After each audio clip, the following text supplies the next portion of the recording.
हे वैशाली के लोगों, हे काटी के लोगों, भरम में नहीं रहना। लालू जी गरीबों के नेता अब नहीं रहे, ये जादवों के भी नेता नहीं रहे, ये केवल परिवार के नेता बन के रह गए। ये लालू जी कांटी को किशनगंज बनाना चाहते हैं, मुसलमानों को आरक्षण देना चाहते हैं। 400 के पार करो, पीओ के तो चुटकी में खत्म हो जाएगा। सनातनियों का पहचान अगर है तो काशी मथुरा अयोध्या से है, हम इसे कभी भूल नहीं सकते। कि नरेंद्र मोदी की सरकार बनेगी तो विकास भी होगा और विरासत भी होगा। बाबा साहेब अम्बेडकर के बाद अगर कोई पूजा जाएगा तो नरेंद्र मोदी पूजे जाएंगे गरीबों के बीच में। ये 24 का चुनाव है कि देश का प्रधानमंत्री नरेंद्र मोदी होगा या देश में सतभतरी सरकार होगी। इस न्यूज के प्रायोजक है अफजल फर्नीचर। वैशाली संसदीय सीट के लिए चुनाव में अब मात्र एक सप्ताह का समय बच गया है। ऐसे में मतदाताओं को गोलबंद करने की कवायद में एनडीए के तमाम दिग्गज नेताओं का चुनावी कैंपेन और जनसभा लगातार वैशाली क्षेत्र में होने लगा है। इसी कड़ी में शनिवार को बिहार के डिप्टी सीएम व भाजपा के प्रदेश अध्यक्ष सम्राट चौधरी व केंद्रीय मंत्री गिरिराज सिंह का दौरा आज कांटी में हुआ। हालांकि इस बार वैशाली का गणित एनडीए के लिए चुनौतीपूर्ण बताया जा रहा है। यही कारण है कि एनडीए के सभी घटक दल, खासकर भाजपा के बड़े नेताओं का दौरा लगातार वैशाली में देखी जा रही है। एनडीए के विपक्षी उम्मीदवार राजद के जातीय समीकरण के आधार पर खुद को मजबूत बता रही है। इसके साथ ही भूमिहार जाति के वोट बैंक पर भी राजद के उम्मीदवार द्वारा दावा किया जा रहा है। आपको बता दें कि कांटी भूमिहार बहुल क्षेत्र है, जहां मुसलमानों की आबादी भूमिहार के ही समानांतर बताया जाता है। यहां कुशवाहा और कुर्मी की अच्छी आबादी बताई जाती है। कांटी से सटे मीनापुर में कुशवाहा और भूमिहार वोटर निर्णायक भूमिका में हैं। ऐसे में कांटी और मीनापुर का माहौल एनडीए के पक्ष में, खासकर भूमिहार समाज को साधने के लिए केंद्रीय मंत्री गिरिराज सिंह और डिप्टी सीएम सम्राट चौधरी का आगमन शनिवार को कांटी हाई स्कूल के मैदान में हुआ।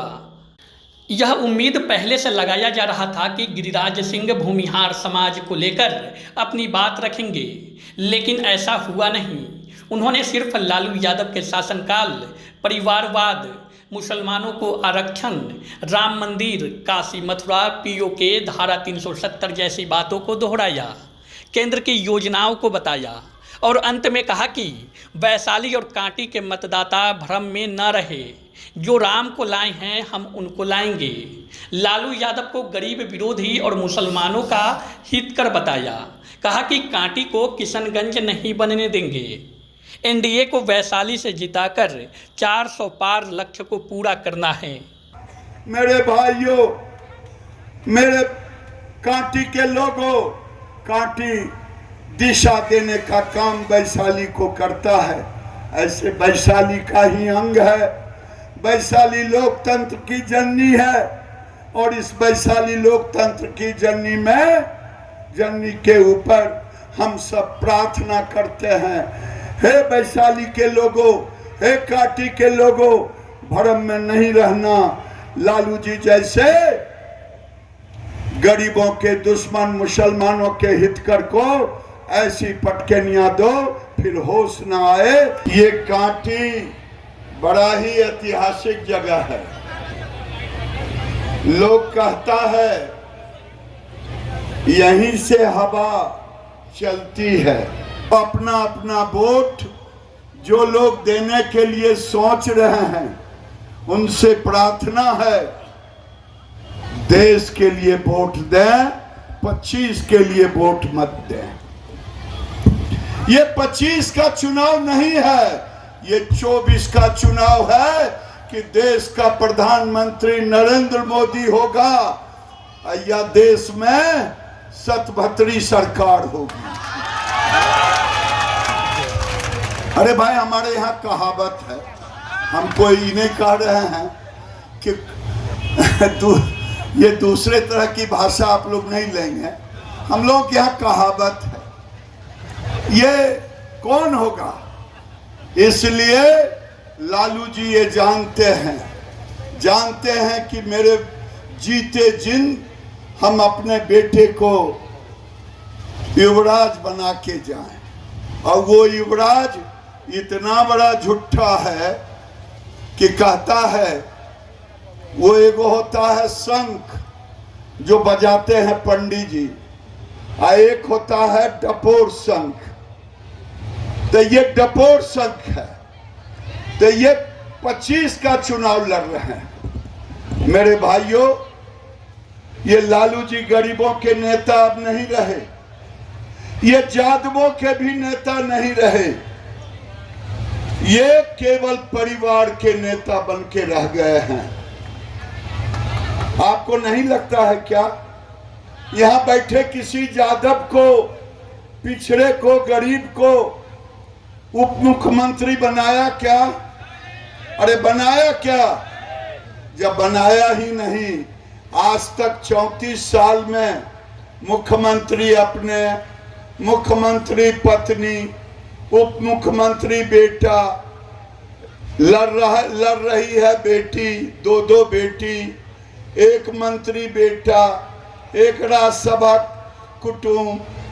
तो जब परिवार ही उनकी पार्टी है तो नेता भी तो परिवार के होंगे। गलत कह रहे हैं कि सही? अगर ये गरीब का नेता होते तो मोदी जी को बिहार में प्रधानमंत्री आवास देने की जरूरत पड़ती क्या? शौचालय बनाने की जरूरत पड़ती क्या? गैस सिलेंडर देने की जरूरत पड़ती क्या? इन्होंने लालू जी दिया क्या? अरे हाँ या नहीं बोलिए ना आप लोग। शौचालय दिया लालू जी? शौचालय नहीं दिया, घर नहीं दिया, सिलेंडर नहीं दिया, 5 किलो अनाज भी नहीं दिया, 5 लाख का इलाज भी नहीं दिया। जब कुछ दिया ही नहीं तो ये गरीब के नेता हुए कैसे? और जब गरीब के नेता हैं नहीं, अब तो ये मुसलमान के नेता हो गए। मैं झूठ नहीं बोल रहा हूं। यहाँ मीडिया के मित्र हैं, उन्होंने कहा है कि मुसलमानों को आरक्षण देना चाहिए। तो ये आरक्षण जब मुसलमानों को देंगे तो किसका आरक्षण खाएंगे? हिंदू के, गरीब गुरबा पिछड़े का खाएंगे कि नहीं खाएंगे? लूटेंगे कि नहीं लूटेंगे? तो मैं तो यादव के नौजवान से कहता हूं, भुलावे में मत रहो। न तेरे लिए सीट है मुख्यमंत्री का, न विपक्ष के नेता का। तो ये आप मुसलमानों की बात कर रहे हैं। क्या आप मुसलमानों से अपना आरक्षण छिनवाएंगे? लालू जी को छीनने देंगे? अरे जोर से हो या नहीं बोलिए ना। ये लालू जी और राहुल गांधी, ये दोनों मिलकर के एक प्रयोग कर्नाटक में किया है। पिछले दरवाजे से मुसलमानों को आरक्षण दे दिया, ओबीसी बना करके। अगर बिहार में लालू जी का शासन आएगा तो यहां भी वो उन्होंने समर्थन किया है कि मुसलमानों को आरक्षण मिलना चाहिए। तो आज की तारीख में यादव के नौजवान सुन लो कान खोल करके कि तुम्हारा आरक्षण छीनने वाला है लालू जी, मुसलमानों को देने वाले हैं। क्या बिहार, यहां बैठे लोग किशनगंज को जानते हैं? अरे किशनगंज को जानते हैं? जो लोग जानते हैं जरा हाथ उठाना।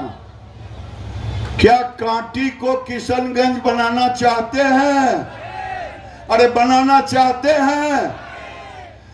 ये लालू जी कांटी को किशनगंज बनाना चाहते हैं। मुसलमानों को आरक्षण देना चाहते हैं। मोदी जी गरीबों को गरीबी रेखा से ऊपर उठाना चाहते हैं। लालू जी मुसलमानों को आरक्षण देना चाहते हैं। ये देश में राहुल गांधी जो इनके नेता हैं, वो कह रहे हैं कि आपके बाप दादे ने जो कमाई की है उसकी आधी संपत्ति छीन करके राजद के लोग ले लेंगे। क्या छीनने दोगे? ये माहौल बन रहा है मेरे भाइयों। अब देश के अंदर नरेंद्र मोदी, ये लड़ाई, नरेंद्र मोदी देश के प्रधानमंत्री बनेंगे। हमने नारा दिया है, अब की बार 400 पार होगा जब बीना देवी को हम हेलीकॉप्टर छाप पर बटन दबा के जिताएंगे, तब मोदी जी 400 के पार जाएंगे।